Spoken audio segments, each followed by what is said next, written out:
Notez-le bien, tout le monde essaie de trouver la bonne personne, mais personne n'essaie d'être la bonne personne. Et pourtant, la bonne personne, c'est toi, c'est moi, c'est vous, c'est nous tous. C'est nous tous dans cette république de valeurs et de fraternité que nous devons promouvoir en toute fraternité dans le respect des uns et des autres. Mais aujourd'hui c'est mardi et c'est assurément un bon jour pour vous connecter avec le prétoire du tribunal de l'actualité, le seul endroit où des faits sacrés passent chaque matin sous le scanner de juges. Et sur leur table pour cette audience, les droits humains et le vivre ensemble avec à la barre des convoqués, Daouda Diallo, le président du CISC, c'est le collectif contre l'impunité et la stigmatisation des communautés. Bonjour Monsieur Diallo et merci d'honorer notre convocation. Merci à vous, merci pour l'invitation. En face de vous, deux des juges de ce tribunal siègent pour l'audience du jour. Bonjour juge Bernard Bougma. Bonjour président, bonjour juge Barra, bonjour madame, monsieur. Bonjour juge Bougma, bonjour président, bonjour auditeurs et téléspectateurs. Bonjour à toutes, bonjour à tous et bienvenue à cette nouvelle audience du tribunal de l'actualité sur la télé interactive Truy TV et en simultané sur Watt FM, la radio 100% urbaine. Et bienvenue également à vous tous qui nous suivez sur nos plateformes numériques. Place à présent aux avant-propos des juges que je convoque.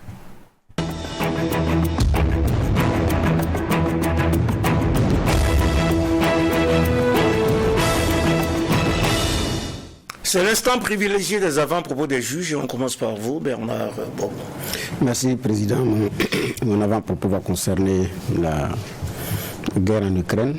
Le président chinois, franchement, pratiquement, qui a écrasé tout sur son passage. Il n'y a même pas eu d'abstention, n'en parlons pas d'opposition. Et donc, qui remplit pour un troisième mandat historique d'ailleurs, qui est annoncé la semaine prochaine en Russie. L'avant-propos est beaucoup plus centré sur quoi? Les ventes d'armes au niveau de l'Europe ont été doublées dans cette affaire de la guerre. Donc le business de la guerre tourne à plein régime.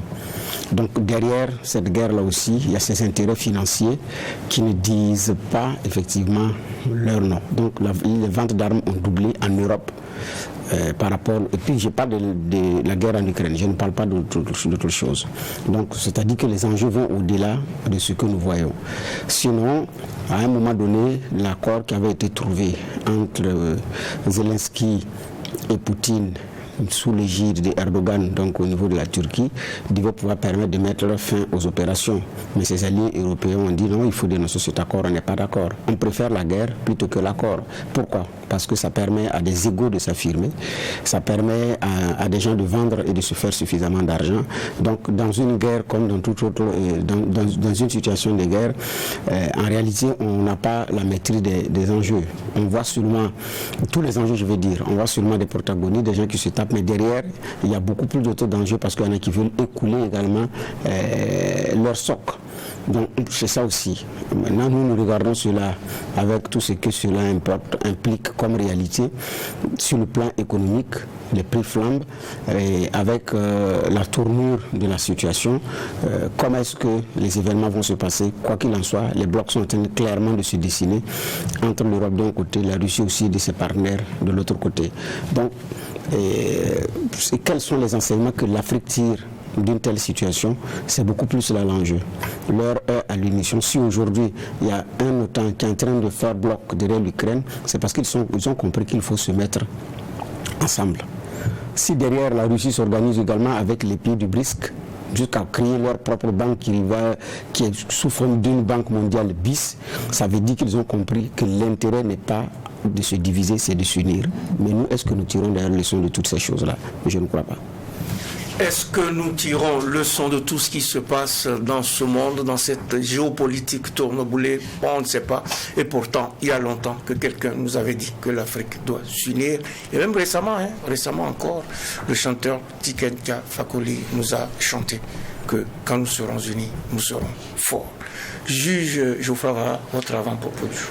Oui, merci Président. Mon avant-propos va concerner le point de presse du SINCHA-CNTS, Centre national de transfusion sanguine, point de presse qui a été animé à Bobo-Dioulasso, dans lequel les travailleurs pointent du doigt et des problèmes d'organisation en leur sein et aussi des manques criards, notamment pour ce qui est du contexte dans lequel ils travaillent, parce que pour eux, ils auraient pu avoir meilleures conditions puisqu'il manque de beaucoup de choses, du matériel, et ils le disent eux-mêmes lorsqu'ils organisent par exemple les opérations de don de sang, parce que ça se fait en collaboration avec des partenaires. Quelquefois ce qui est servi, le pain ou la sardine ou tout, la boisson, vous êtes limite pas loin de ce qui est déjà périmé. Donc pour eux ça pose problème, et quelquefois ils sont obligés de s'organiser eux-mêmes pour pouvoir pour ne pas faire défection, pouvoir accompagner ceux qui vont venir donner le sang. Alors que ça, c'est pas des éléments qui leur incombent. Et quand on écoute ça, ça fait quand même, ça fait qu'on peut se poser beaucoup de questions. Et bon, il y a un de leurs points qu'ils ont sorti qui m'a, au-delà du fait que l'organisation de travaille pour certains 7 jours sur 7, il y a la question de la qualité. Ils dénoncent aussi la mise en circulation de poches de sang avant même que la direction de la qualité et de la vigilance n'effectue le test de contrôle qualité. C'est le porte-parole Léonard Yameogo du SINCHA qui l'a dit. Moi je crois que ça c'est très grave. C'est très grave parce que lui-même rappelle le caractère impérieux du contrôle. C'est-à-dire que si on peut faire sortir du sang sans l'avoir vraiment expertisé, il y a un problème. Mais ça c'est très grave. En tout cas moi, quand j'ai lu cette partie, j'ai dit oula, bon donc ça on est foutu. Hein. Si c'est vrai, c'est que c'est grave. Et quand ça vient aussi de syndicats, ça devient de travailleurs même du Centre national de transfusion sanguine, je pense que le retentissement est encore plus fort. Ça mérite qu'on s'y penche. S'il y a des cas comme ça, il faut que des gens répondent. Parce que c'est des vies qui sont exposées. C'est bien de venir donner son sang, mais après il faut regarder si le sang il est bon pour être partagé à quelqu'un d'autre. S'il faut que ça sorte avant que ce soit expertisé, je pense qu'il y a un véritable problème. Ils ont sorti les questions de mission, frais de mission et autres encouragements qui sont d'ailleurs encadrés par des textes qui ne viennent pas au moment voulu. Je pense qu'il y a beaucoup d'autres éléments qui sont ressortis. Il faut que s'il y a des problèmes organisationnels, on se penche là-dessus, et puis sur les éléments qu'ils ont sortis aussi, qu'on se pense là-dessus. Mais la question de la qualité, c'est quelque chose de non négociable. Peut-être aussi que, comme les autres ils le diront, mais celui de la qualité, ça fait froid dans le dos. La question de la qualité, ça fait froid dans le dos, pas seulement pour cette question, mais également pour plusieurs autres questions. En tout cas, c'est pas la première fois qu'on parle de cette affaire concernant le sang. La direction du Centre national de transfusion sanguine doit faire une sortie pour rassurer les uns et les autres sur la qualité du sang et sur les conditions dans lesquelles ce sang est transfusé aux autres très rapidement. C'est la deuxième audience du tribunal de l'actualité pour cette 11e semaine de l'année 2023. Nous parlons droits humains et vivre ensemble avec Daouda Diallo. Il est président du CISC. Le CISC, c'est le collectif contre l'impunité et la stigmatisation des communautés. Le SG du CISC, le SG. Le SG du CISC et non pas le président. Oui. Alors le secrétaire général du CISC et non pas le président, ça veut dire que bientôt vous serez président. Monsieur Diallo est aussi chevalier de l'ordre de l'Étalon et lauréat du prix Martin Ennals, considéré comme le prix Nobel des droits humains. Mais avant d'y arriver, ouvrons une fenêtre de questions générales. Que lance Bernard Bougman? Bon, pour une fois, je n'ai pas de questions générales. Pas de questions générales. Geoffroy Bara. Oui, merci Président. Et moi, je vais revenir sur une rengaine. Hein. Je préfère que ce soit placé et balisé dès le début, parce qu'il y a beaucoup de reproches qui vous sont faits. À chaque fois, on dit, quand le CISC sort, ça c'est une affaire de Peul. Ça, c'est une question qui ne va jamais vous louper. Exactement. C'est pas une impression aussi que vous donnez, mais que... Non, c'est... vous dites que c'est une impression, c'est normal de prendre en compte les impressions et les sentiments des autres pour s'améliorer et avancer sur la question clé des droits humains qui tend à défendre la dignité, la vie humaine, qui doit être commun à tous. Ce combat, il est commun à tous, et chacun le fait en fonction de sa disponibilité et en fonction de ses possibilités. Et c'est normal de prendre en compte, comme je le dis, les impressions, les sentiments des autres. Mais quand vous prenez ces derniers temps, nos interventions, le 4 mars, on a un communiqué qu'on a publié sur le traitement cruel, dégradant et des cas de torture infligés à M. Kafando Moussa à Boulsa. Nous avons dénoncé ça. Avant ça, on a dénoncé la question de Déou. Je pense que notre communiqué, bien avant Kafando Moussa, c'est la question de Déou, ou des soldats burkinabés qui se battent au péril de leur vie, nuit et jour, pour garantir la sécurité des Burkinabés. Des soldats sont tombés dans le piège des groupes armés terroristes qui ont tué des soldats burkinabés. Donc nous avons dénoncé, nous avons demandé à l'autorité de prendre des dispositions pour renforcer vraiment l'équipement et soutenir les forces de défense et de sécurité en termes de renseignement sur le terrain pour éviter de telles pertes sur le terrain. Le 2 février, pour prendre le mois de février, nous avons dénoncé les exactions, les tueries de masse enregistrées sur la route de Sakwani, parlant du convoi de la mine de Bongo. Et ceux qui ont été majoritairement, c'était des Mossi et des Gourmanchés. Nous avons dénoncé. Maintenant, il se trouve qu'aujourd'hui, sur le terrain, on a deux types d'acteurs. On a des acteurs qui veulent la vérité, qui veulent sauver ce pays dans la vérité, dans le respect de la dignité humaine, et des acteurs qui sont partisans, qui font tout pour plaire au pouvoir, pour contrer toute personne qui a une voix discordante, pour pouvoir vraiment analyser la situation froidement, objectivement, pour prendre des mesures correctives afin que les Burkinabés fassent à cette situation difficile que notre pays traverse, dans l'unité d'action, dans la solidarité et dans la parfaite cohésion, parce que nous ne pouvons pas gagner cette guerre dans la division et dans la discrimination ou la stigmatisation de certains Burkinabés. C'est de cela qu'il s'agit. Donc, on prend en compte les remarques, les observations que les uns et les autres font sur notre organisation ou sur nous-mêmes individuellement, mais on demande à chaque Burkinabé quand même d'analyser froidement la situation, parce que quand on dit que ça ne va pas là, il suffit simplement de se lever et rentrer en ville. Tu verras que sur certains axes où il n'y avait pas de barrières, aujourd'hui il y a des barrières. Ça montre qu'au Burkina, ça ne va pas. À Ouagadougou même, ça ne va pas.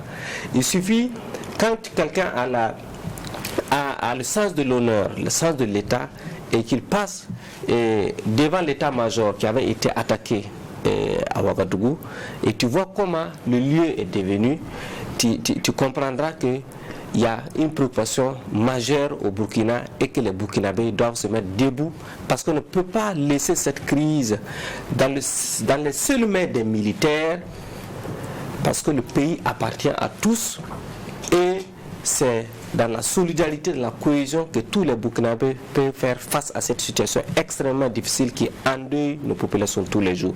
Voilà ce que je voulais dire par rapport à ça. Merci. Solidarité, entente, et tout le peuple doit se lever pour faire face à la situation actuelle. C'est le cas de le dire. Le Burkina a mal à son vivre ensemble et nous devons emprunter tous les espaces, tous les ressorts indispensables pour réapprendre à vivre ensemble comme des frères. Dans cette entreprise, les ennemis de la République doivent être clairement identifiés et proprement mis hors d'état de nuire dans le respect des droits humains. Et c'est du reste ce que demande le collectif contre l'impunité et la stigmatisation des communautés, en invitant les autorités dans son dernier communiqué daté du 10 mars 2023 à, je cite, un respect des droits de tous les Burkinabés sans exception, tout en garantissant la présomption d'innocence à tous. Qu'est-ce qui motive une telle exhortation, Daouda Diallo? Ok. Je pense que cette recommandation forte que nous avons formulée et que nous formulons à tout temps à l'autorité, c'est pour dire à l'autorité comme le pape Jean-Paul II aimait le dire, qui veut la paix doit planter l'arbre de la justice. Et l'arbre de la paix s'arrose avec l'eau de la justice. Pourquoi nous le disons? Parce que aujourd'hui, il y a, dans le discours même des autorités, il ressort clairement que c'est des Burkinabés entre eux qui s'entretuent et qui se font la guerre.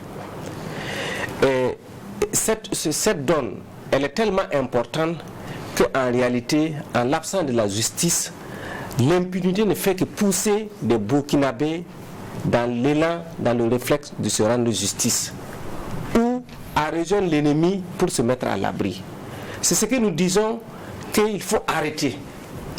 Et il faut tout mettre en œuvre pour empêcher des Burkinabés à chercher à se rendre justice eux-mêmes, parce que dans une république, la justice privée n'a pas sa place.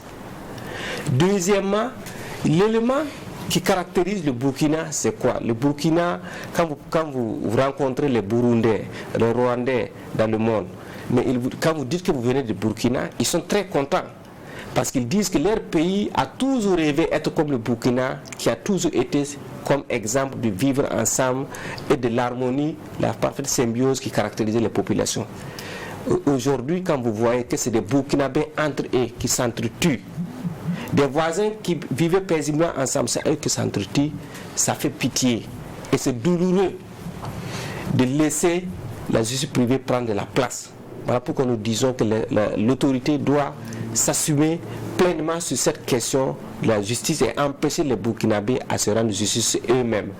Parce que l'impunité ne fait qu'occasionner de l'impunité et ça ne fait que fragiliser le tissu social et notre pays. Voilà l'élément qui nous permet de dire cela. Et la présomption d'innocence, en réalité, toute personne peut être suspectée dans la vie ou dans la République. Mais quand il est suspecté, au moins qu'on donne le temps nécessaire aux OPJ ou aux juges, aux officiers de police judiciaire, pour qu'ils fassent les investigations nécessaires pour prouver par A plus B la culpabilité de cette personne suspectée. Mais malheureusement, ces dernières années au Burkina Faso, la présomption d'innocence n'est plus un principe respecté, n'est plus une garantie pour les Burkinabés. De telle sorte que vous vous retrouvez avec des Burkinabés, les mains nues, désarmés, qui sont dans des villages, qui sont appréhendés, déshabillés, humiliés et tués devant leurs enfants. C'est de cela qu'il s'agit, qu'il faut arrêter. Merci. Il faut arrêter cela. Donc l'impunité, selon vous, pousse grandement au Burkina ces dernières années. Il faut arrêter l'impunité. Il faut que la justice prenne toute sa place afin que tous les Burkinabés soient égaux devant la justice et devant les droits. Bernard Bougma. Oui, vous êtes dans le terrain de la lutte pour la promotion des droits humains. Quelles sont les différentes violations des droits humains que vous avez constatées? Ok, merci. Il faut dire que nous avons, sur l'année 2022, nous avons mené une étude d'investigation dans la région de l'Est, je prends cet exemple, où nous avons recensé pratiquement 249 cas de violation des droits humains. Et la moitié des cas de violation, c'était le droit à la vie. C'est-à-dire, il y a eu beaucoup de cas d'exécution extrajudiciaire, exécution sommaire. Et quand vous prenez l'autre violation qui vient après le droit à la vie, c'est le droit à la propriété privée. Où aujourd'hui on a beaucoup d'acteurs armés sur le terrain. Quand je parle d'acteurs armés, vous savez que c'est le groupe armé extrémiste, mais aussi on a des civils aussi qui sont armés aujourd'hui, pas forcément sous la bénédiction de l'État, mais même ceux qui sont armés avec la bénédiction de l'État, aussi s'adonnent au pillage et à l'expropriation des biens. Donc de telle sorte que aujourd'hui c'est tellement les statistiques sont tellement élevées qu'en fait ce droit violé là vient en deuxième position après le droit à la vie.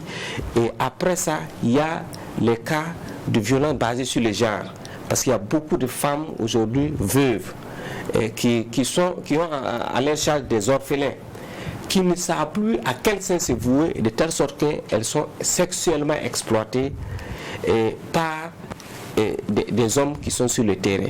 Donc voilà pourquoi ce droit-là, portant sur le violent basé sur le genre, aussi vient en troisième position. ce que nous avons trouvé en termes de statistiques. Et donc, au-delà de ça, il y a les droits aujourd'hui, vous voyez la liberté d'expression, d'opinion et même de mouvement qui devient de plus en plus difficile pour les Burkinabés. Aujourd'hui, si tu pouvais aller à l'Est, à Kankiari, tranquillement, aujourd'hui, quand on te dit que tu as une course à l'Est, tu dois réfléchir par 2 fois avant de prendre ton engin pour prendre la route. Donc, voilà ce que je peux dire en termes de type de violation, de typologie de violation des droits humains que nous enregistrons sur le terrain. Maintenant, au-delà de ça, il faut citer les acteurs qui sont impliqués. Les acteurs qui sont impliqués, il y a des éléments des forces de défense et de sécurité qui sont incriminés pour certains faits, et ce qui fait qu'en termes d'action de plaidoyer, nous nous adressons à l'autorité pour que des investigations soient menées pour situer les responsabilités.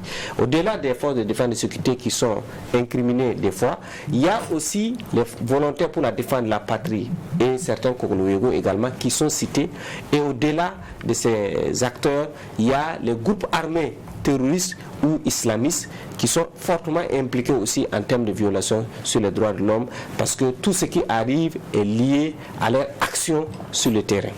Donc ce que vous voulez dire, c'est que tous les acteurs, en tout cas beaucoup d'acteurs interviennent dans cette violation-là. C'est ça. Bernard Bougma, c'est bon? Non, c'est bon. Oui, Geoffroy Vara. Oui, bon, je vais prendre le dernier bout, parler des groupes armés terroristes qui sont impliqués dans ces violations-là, mais ils sont la violation même. Oui, c'est ça. Ils sont la violation même au sens plein du terme. Parce que leur action, c'est terroriser. Terroriser, c'est... Il n'y a pas un bon côté. On est d'accord. Maintenant, comment est-ce que sur le secteur qui est le leur, la partie de contrôle qui est la leur, vous parvenez à avoir des indices tout comme dans l'autre partie? Ou bien là-bas, par exemple, vous n'arrivez pas à collecter des données? Non, sur le terrain, nous collectons les données sur tous les cas d'incidents de violation des droits de l'homme qu'on a reçus sur le terrain, quel qu'en soit l'auteur, l'origine ou le motif avancé par rapport à l'acte posé qui viole les droits de l'homme. Donc, de telle sorte qu'aujourd'hui, quand nous faisons les statistiques et où nous faisons ressortir les typologies de droits de l'homme qui sont violés sur le terrain, les acteurs également, nous les classons.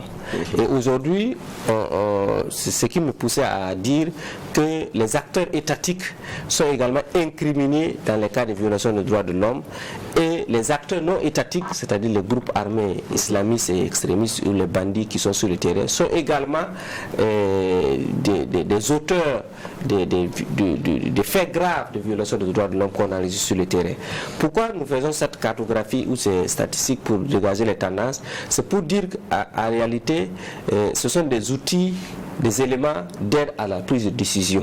Pour dire à l'État, par exemple, ou aux autorités, que dans telle localité, par exemple, il y a beaucoup de groupes armés qui sévissent dans telle localité, dans telle commune, par rapport à telle autre localité où c'est nos acteurs étatiques qui sont impliqués dans les violations des droits de l'homme. De telle sorte que si on agit en ciblant bien les poches, on peut arriver à protéger les populations civiles qui sont pris au centre des acteurs armés. Le fait qu'aujourd'hui il y a une grande circulation aussi des armes sur le terrain, l'arme est devenue un gagne-pain. Voilà un truc qui était... l'arme, c'est une question de professionnels et de spécialistes, mais qui devient de plus en plus vulgaire, parce qu'aujourd'hui, on voit beaucoup de populations civiles qui détiennent des armes. Ça choque moins par rapport à la situation où quand même il y avait la calmie, où il y avait vraiment la paix et le respect mutuel entre les Burkinabés. Voilà les éléments sur lesquels je voulais revenir.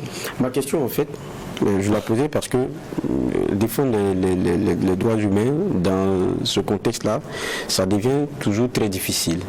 Parce que vous répertoriez les manquements au respect de ces droits-là dans une partie qui est censée la respecter parce que, étant un État, parce qu'ayant signé des conventions, parce que s'étant engagé sur ce chapitre. Alors que c'est un État aussi qui fait face à une nébuleuse qui, elle, a pour mode de fonctionnement le non-respect même de ses droits. C'est pour ça qu'on parle de terrorisme. Et pour beaucoup, quand on regarde, on dit, bon, on fait mauvaise presse au combat que nous menons en grandissant ou brandissant les erreurs, parce que toute guerre, on ne la fait pas forcément avec des mains propres, et ça fragilise. C'est comme ça que beaucoup vous perçoivent. Est-ce que vous n'avez pas aussi ce sentiment? Ça ne vous revient pas de fois à la face? Non, il y a certains Burkinabés qui ne se gênent pas, même à nous dire la question des droits de l'homme, là, il faut mettre ça entre parenthèses, on va faire la guerre, après la guerre, on va parler des droits de l'homme. Pourtant, partout dans le monde, les droits de l'homme se renforcent même avec les crises. Et normalement, les Burkinabés doivent sortir grandis de cette situation sécuritaire en termes de gouvernance, en termes de respect de la vie et de la dignité humaine et tout ça. Maintenant, quand quelqu'un nous dit par exemple, est-ce qu'on peut faire des omelettes sans casser les œufs? Mais nous lui retournons la question. Supposons que ce sont tes parents ou c'est toi-même qu'il faut tuer par erreur au nom de la lutte contre le terrorisme. Est-ce que tu vas accepter cette situation? Mais quand tu retournes la question à l'intéressé de cette façon, la personne marque un silence. Parce que c'est là qu'elle réalise que le droit à la vie est un élément clé, primordial, pour lequel chacun doit se battre. Et les erreurs, il faut travailler à les minimiser. Le fait de demander, de dire qu'il faut respecter les droits de l'homme dans ce contexte de crise, en réalité, aide même l'autorité ou les décideurs ou les forces armées nationales à se renforcer et à gagner la confiance des populations civiles sur le terrain. C'est comme je le disais au début, cette guerre, on ne peut pas la laisser entre les mains uniquement des militaires. Et on ne peut pas gagner aussi cette guerre sans la collaboration saine des populations civiles.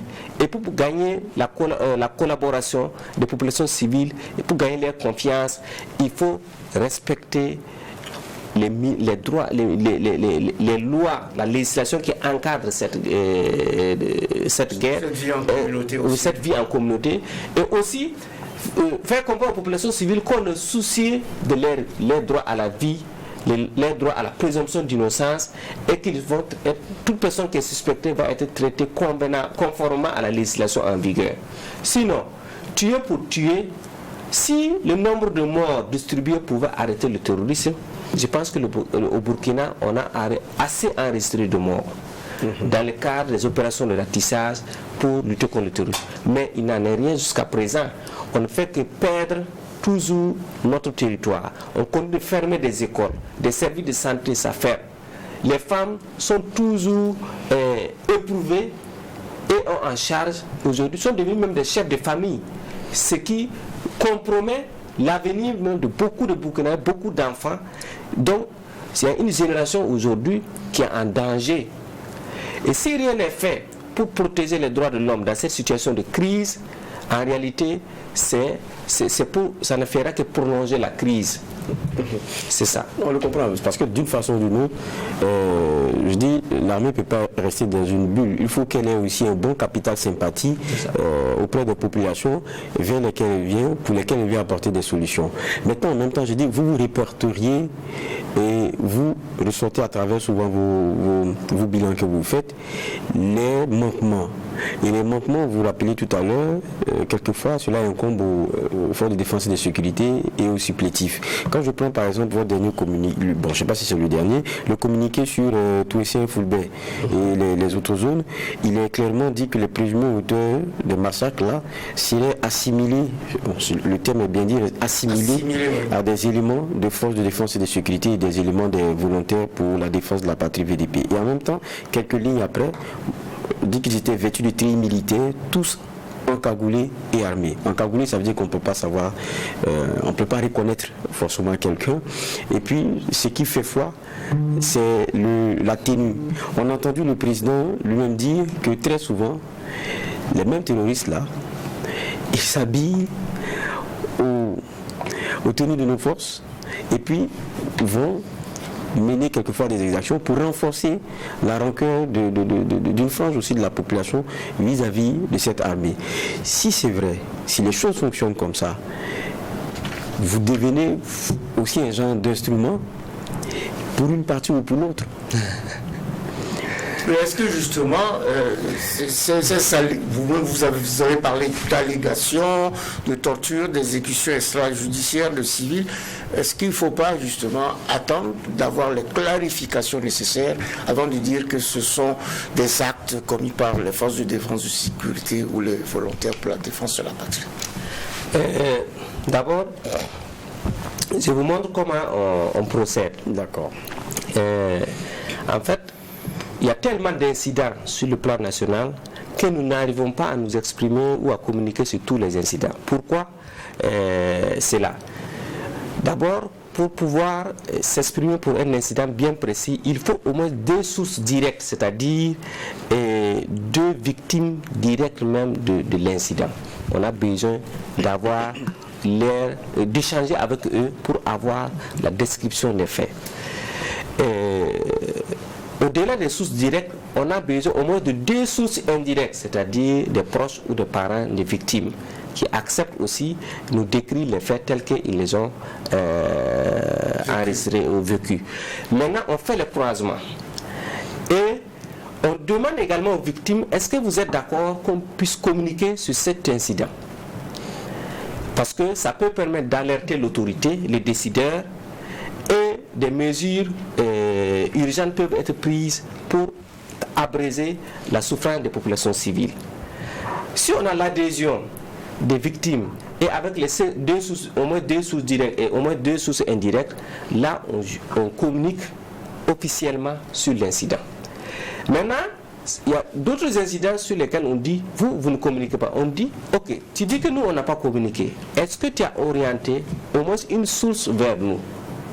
Si c'est non, on ne communique pas par plaisir. Ce n'est pas un plaisir pour nous de dire qu'il y a eu des morts et qui incrimineraient des soldats burkinabés à tel endroit X du Burkina. Non, ce n'est pas un plaisir pour nous. Mais nous estimons que les autorités au sommet de l'État, s'il n'y a pas des agents de veille, s'il n'y a pas de l'alerte, il y a beaucoup de dégâts, de bavures et d'exactions qui peuvent passer inaperçus et approfondir la crise.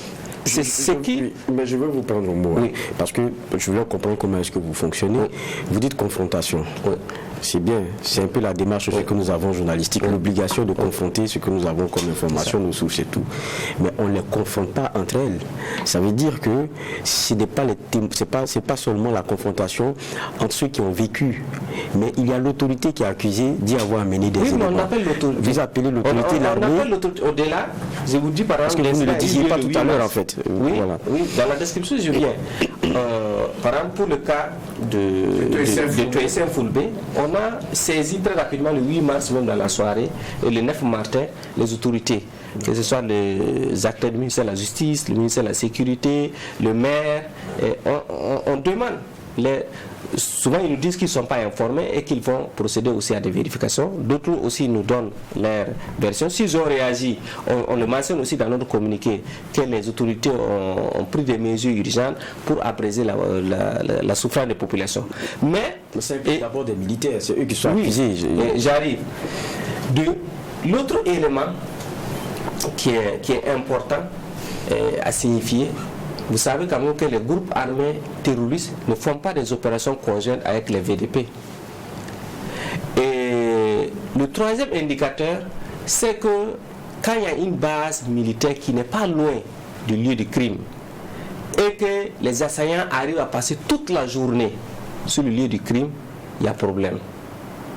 Il y a problème parce que on estime que pour une base qui est à moins de 4 km du lieu de crime, qui ne peut même pas ignorer les bruits des armes utilisées toute la journée pour tuer les populations, et s'il n'y a pas de réaction, il y a lieu de croire en cette version et inviter l'autorité à vérifier ou à travers une enquête pour dire est-ce que c'est là le fait qu'on incrimine nos soldats, est-ce que ce n'est pas à prendre au sérieux et à vérifier pour pouvoir situer les responsabilités par rapport à cet incident. Voilà l'esprit dans lequel nous faisons le communiqué. Dans notre communiqué sur le Toysen Fulbe, on n'a pas voulu citer clairement la position de l'armée par rapport au lieu du crime, parce que tout simplement nous sommes aussi dans un contexte de guerre où il faut éviter de donner des positions militaires. Donc on a croisé différentes sources, que ce soit du volet de l'autorité, le décideur, et que ce soit le volet des victimes et les parents des victimes, avant de s'exprimer sur la question. Voilà pourquoi nous disons, nous profitons de nous excuser auprès de certains acteurs qui ne comprennent pas pourquoi souvent on ne s'exprime pas sur certains incidents. C'est juste une question de méthodologie et de démarche et de rigueur qu'il faut avoir aujourd'hui dans ce qu'on doit publier sur la situation sécuritaire. Alors, je rappelle à nos auditeurs, ceux qui nous écoutent sur Radio Watt FM, que nous recevons aujourd'hui Daouda Diallo. Il est secrétaire général du CISC, le collectif contre l'impunité et la stigmatisation des communautés. Nous parlons de droits humains, nous parlons aussi de vivre ensemble parce que nous en avons tous besoin. Il nous faut nous retomber sur nos pieds de la bonne manière et il nous faut fraterniser davantage. Bernard Bougman qui voulait parler depuis un moment.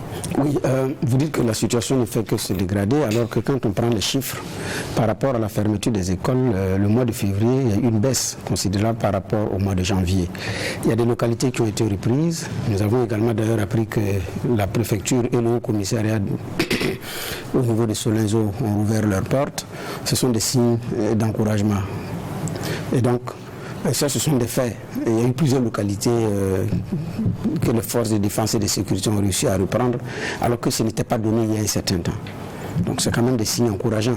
Mais alors qu'à vous entendre parler, c'est comme si il n'y a rien de... Bon, tout ne fait que s'empirer, alors que quand même il y a des signaux d'espoir. Les chiffres dont je parle au niveau de l'éducation, c'est la secrétaire technique qui est en charge d'ailleurs de l'éducation en situation d'urgence, qui était d'ailleurs à votre place la dernière fois, qui nous les a communiqués. Merci. Je pense que ce que nous disons par rapport à la situation sur le terrain, nous maintenons que c'est préoccupant. Et ça, nous l'assumons. Parce que la situation préoccupante, c'est tout le monde. Oui, c'est que la situation est préoccupante.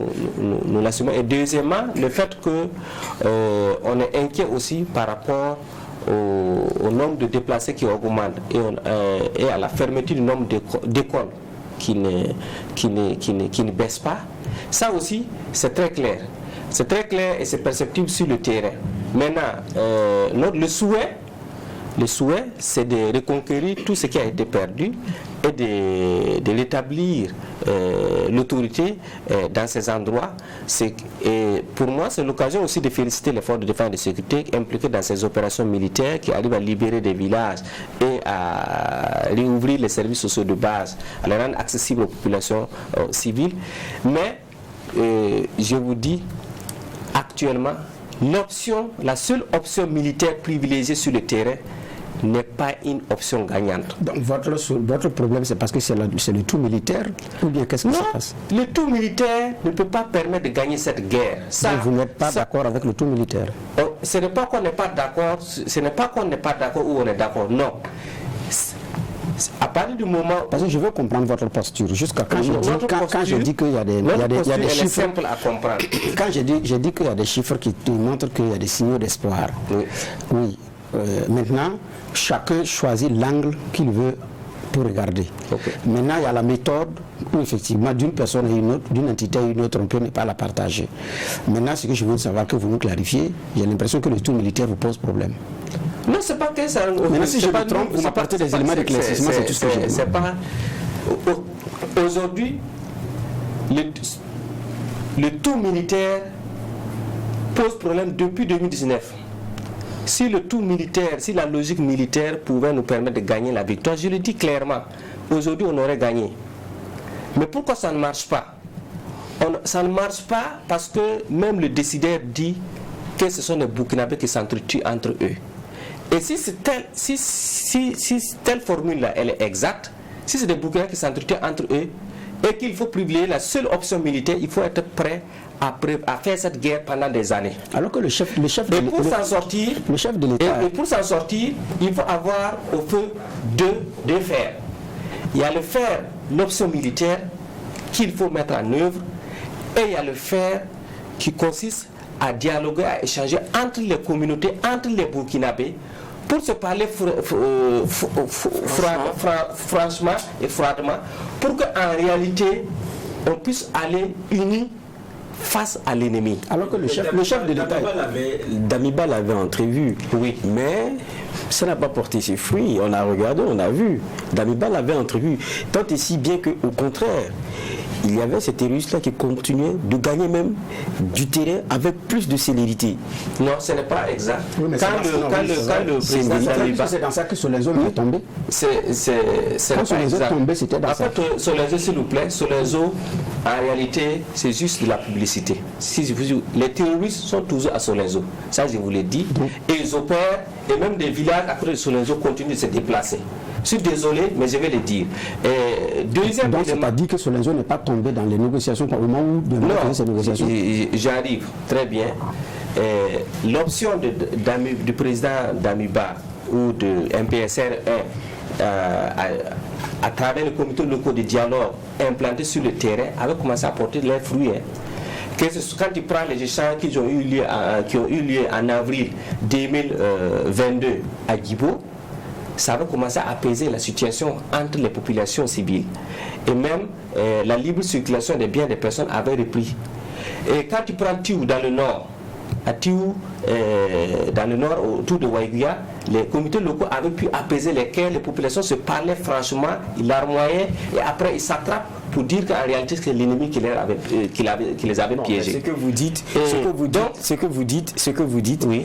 dites, c'est pas forcément partagé. On a vu les conditions qui étaient posées. L'armée ne vient pas jusqu'à temps. On ne veut pas avoir de VDP ici. En fait, c'était comme ça que ça fonctionnait. C'était ça aussi la réalité. Il ne voulait pas voir l'armée, il ne voulait pas voir de VDP à proximité. C'était la condition. Ça veut dire que c'était un genre de Kidal qu'on construisait dans certaines zones. C'était ça pour vous la solution. C'est ça le dialogue. Je ne pense pas que ce que vous dites est exact parce que ils n'ont jamais dit. Les groupes armés même, dans les échanges à travers laissez-le répondre. Il y a une précision. Est-ce que vous avez lu le rapport qui a même été fuité dans certains journaux par rapport aux négociations à Guibo, où chacun déposait ses conditions? Parce que ce que Jules a dit est contenu dans ce rapport. On a même eu des témoignages. Personnes qui ont assisté à ces échanges. C'est quel journal qui a publié ça? L'un des journaux que j'ai lu, je cite le Courrier confidentiel. Ça, par exemple, j'ai lu ça là-bas. Et où on dit qu'on ne peut pas voir l'armée? C'était clairement dit. Il faut chercher le journal. Sur la question. Parce que vous êtes très. Sur cette question, vous êtes même mieux placé pour nous renseigner que nous. Non, par rapport à votre niveau. Non, parce que vous venez de nous dire que vous avez accès à beaucoup de rapports. Moi, je vous ai dit que les chiffres sont en train de s'améliorer et je vous ai dit que le Haut Commissariat et la préfecture de Solenzo ont ouvert le porte. Vous avez dit que c'est de la publicité. Donc ça c'est la réalité. Vous avez dit que c'est de la réalité parce que vous avez la réalité. Donc c'est ça c'est la réalité. Ça c'est la réalité. Vous savez de quoi il s'agit. C'est la réalité terrain. Parce que moi je ne suis pas dans cette logique de communication, de guerre où il faut se mentir pour se faire plaisir. Deuxièmement, concernant l'efficacité des comités locaux de dialogue sur le terrain par rapport au sentiment des populations civiles. Également, les populations civiles, ils ont beaucoup apprécié les comités locaux de dialogue. Maintenant, c'est vrai que les Burkinabés aussi sont divisés par rapport à l'approche qu'il faut avoir par rapport à cette situation sécuritaire. Il y a beaucoup qui sont certains qui pensent qu'il faut l'option militaire, le tout militaire pour gagner. C'est ce qu'on est en train d'essayer actuellement, espérons qu'on aura la victoire. Mais il y a d'autres qui pensent qu'il faut deux options, l'option militaire et à côté l'option dialogue, parce que les Burkinabés qui s'entretuent là, s'ils ne se parlent pas, en réalité ça ne fera que prolonger la guerre. Voilà un peu. Et vous, quand vous avez fait vos enquêtes, quels sont les groupes armés terroristes qui opèrent sur le territoire burkinabé? Les groupes armés terroristes opèrent sur le territoire burkinabé. Oui, mais ça c'est connu, comme tu évoquais les questions de rapports et des journaux. Il y a le groupe de soutien à l'islam et aux musulmans, il y a l'État islamique qui opère sur le terrain. Et donc, pour parler des groupes armés, toujours, il faut citer aussi les civils qui sont armés, qui sont des bandits, des délinquants qui profitent de cette guerre également pour mener les trafics et autres. Maintenant, donc on a deux groupes et des bandits. Hein? On a deux groupes et des bandits. En ce qui concerne les acteurs non étatiques, maintenant, si tu reviens par rapport à ceux qui entretiennent le cycle de la violence, puisqu'il y a les acteurs étatiques et les acteurs non étatiques de l'autre côté. Et donc, quand tu prends les acteurs étatiques, tu as des éléments des forces de défense et de sécurité. Qui entretiennent des cycles de violence. Parce que vous avez dit qu'ils entretiennent des cycles de violence. C'est eux qui, l'affrontement sur le terrain, les violations des droits de l'homme qu'on a sur le terrain incriminent ces différents acteurs. Voilà pourquoi nous disons qu'aujourd'hui les populations civiles sont prises en étau et par des acteurs armés. Les FDS défendent le territoire ou ils entretiennent des cycles de violence? Oui, les opérations, c'est pour protéger et défendre le territoire burkinabé. Mais à côté de ça, on a des faits graves de violation des droits de l'homme qu'on a sur le terrain. Et ça aussi, il faut le dire, c'est vrai que certains ne veulent pas qu'on l'évoque, mais on va l'évoquer en tant qu'acteur de droits de l'homme parce que c'est notre mandat et c'est notre vision aussi de la chose. C'est notre mandat, c'est notre vision de la chose. Nous recevons Daouda Diallo, secrétaire général du CISC, qui encourage tout de même les forces de défense et de sécurité qui se battent nuit et jour au péril de leur vie pour protéger les populations civiles, tout en les invitant à exécuter leur mission conformément au code républicain. Oui, Geoffroy Bara. Oui, moi je reviens un petit commentaire et après je vais poser une autre question. C'est que sur la question du dialogue, j'ai dit peut-être qu'il faut relativiser ce que vous dites. Parce que si c'était vraiment comme ça que les gens pleuraient et s'attrapaient parce qu'ils étaient tellement contents de ce qui s'est passé, parce que bon, ils commençaient à s'entendre, on aurait eu des retours massifs. Ce qu'on n'a pas eu. Dans les zones en question, il y a des préalables qui ont été posés, il y a certains que ça a arrangé, il y a d'autres que ça ne pouvait pas arranger. Et dernière question, j'ai vu que pour ce qui est du CISC, depuis le début, il y a il y a un regard qui tranche. C'est-à-dire qu'on n'est pas vraiment d'accord avec la question de Kogolego VDP. Je me trompe? Alors que c'est des options, quand je prends la question de VDP, c'est l'option nationale aujourd'hui. D'abord, je vais te dire que si à certains endroits de Burkina, le dialogue a foiré, ce n'est pas parce que la démarche n'est pas efficace, mais c'est que on s'est rendu compte que même au niveau des acteurs étatiques, l'option ne faisait pas l'unanimité. Prenez ce qui s'est passé par exemple à Djibo. Le 20 avril, quand il y a eu des échanges entre la délégation étatique qui est allée rencontrer les acteurs non étatiques, quand ils ont échangé... Qu'est-ce que vous avez appelé d'ailleurs par acteurs non étatiques? Les acteurs non étatiques, c'est les groupes islamistes, les groupes terroristes. Oui, c'est des... Non, mais le terme terroriste... Parce que vous dites acteurs non étatiques, acteurs non étatiques, il y a beaucoup d'entités dedans. Parce que même les ONG ne sont pas étatiques. Les terroristes, le terme terroriste, il n'a pas de sens du point de vue juridique. Mais quand tu dis qu'un acteur, groupe armé non étatique, un groupe islamiste, ça a beaucoup plus de chance, tu es beaucoup plus compris quand c'est dans la littérature. Quand vous dites acteurs non étatiques, c'est comme si c'est des ONG. Oui, tout à fait, c'est comme si c'est des ONG. Parce que quand vous dites acteurs non étatiques, moi j'ai même les ONG là-dedans. Je peux mettre les ONG dedans. Ouais, étatiques, oui. C'est des acteurs rebelles, non étatiques armés. C'est des acteurs étatiques armés. Acteurs non étatiques, ce sont les terroristes. On avance parce qu'on n'a plus beaucoup de temps. La précision du terme acteur non étatique est très importante. Les ONG ne sont pas armés, M. Bougouma. Les acteurs non étatiques armés, c'est les terroristes, on parle. Vous n'avez pas dit acteurs non étatiques armés, vous avez dit acteurs non étatiques. C'est pourquoi je tenais à savoir qui est acteur non étatique. Oui, mais je t'apporte la précision. Je t'apporte la précision, désormais il faut l'intégrer comme ça. C'est des acteurs armés, non étatiques armés. C'est des terroristes. Qui doit l'intégrer comme ça? Qui doit l'intégrer comme ça? C'est pour que tu comprennes, quand je parle, c'est de là qu'il s'agit. En tout cas, j'avais besoin de la précision pour comprendre. C'est de cela qu'il s'agit. Et quand il y a eu les échanges là, celui qui a violé les accords, c'est les acteurs de l'État qui étaient garants même de ces discussions. Le 21 avril, ils ont violé les accords.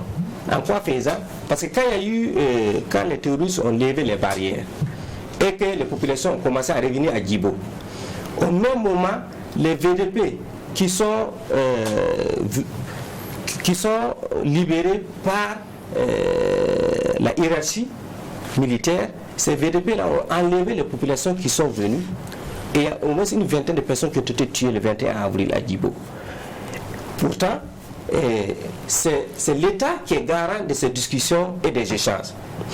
On revient à la question de ce que les VDP et les militaires ne doivent pas approcher. C'est la vérité. Je vous dis tel que ça s'est passé. Maintenant, vous appréciez comme vous voulez. S'il y a eu violation des accords et des discussions, il va de soi que ça ne produit pas les résultats escomptés, même si c'est des locaux entre eux qui ont échangé, puisque ça a été violé. Vous détestez la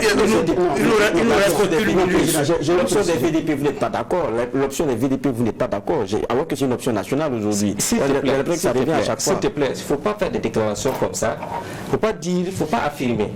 Je vous pose la question. Oui, vous me posez la question.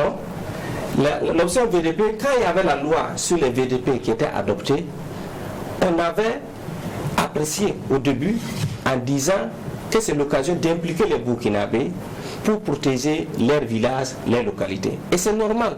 Chaque pays qui est éprouvé va faire appel à des civils pour protéger son pays. Maintenant, c'est que la mise en œuvre de la loi, elle a été pervertie sur le terrain parce qu'en réalité, telle que la loi a édicté rigoureusement les conditions qu'il faut respecter pour pouvoir être VDP, ça n'a pas été respecté sur le terrain et on a retrouvé dans le lot, ou bien c'est juste les cocolos qu'on a pu reverser. C'est un habillage. C'est comme si on a décidé.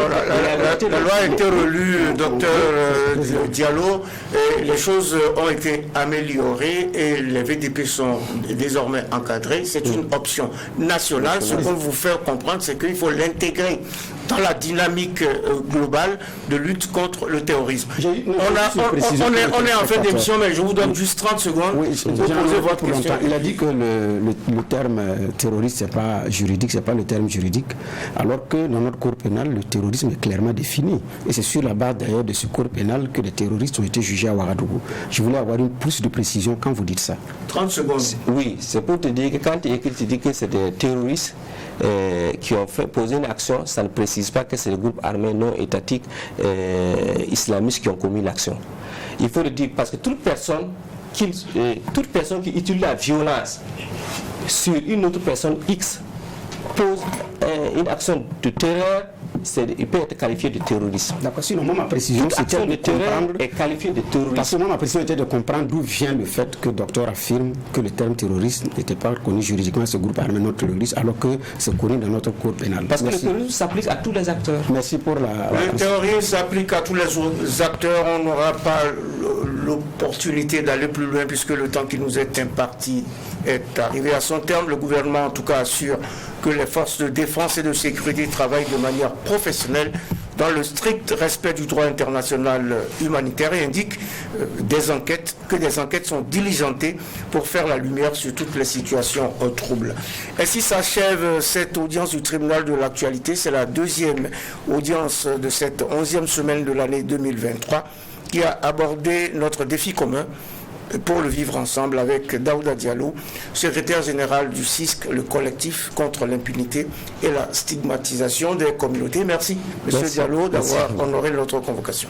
Merci au juge Bernard Boukman, merci. Merci à Geoffroy Vara. Merci. Et merci aux équipes techniques de réalisation ainsi qu'à vous tous, auditeurs et auditrices de Watt FM, téléspectateurs et téléspectatrices de Truth TV, pour votre attention et pour votre fidélité. Hommage à toutes nos forces combattantes et prompt rétablissement aux blessés et aux malades. Prenons soin les uns des autres en attendant de retrouver le tribunal de l'actualité dès demain, mêmes heures, mêmes antennes, avec un maillet toujours aussi juste, incisif et sans complaisance.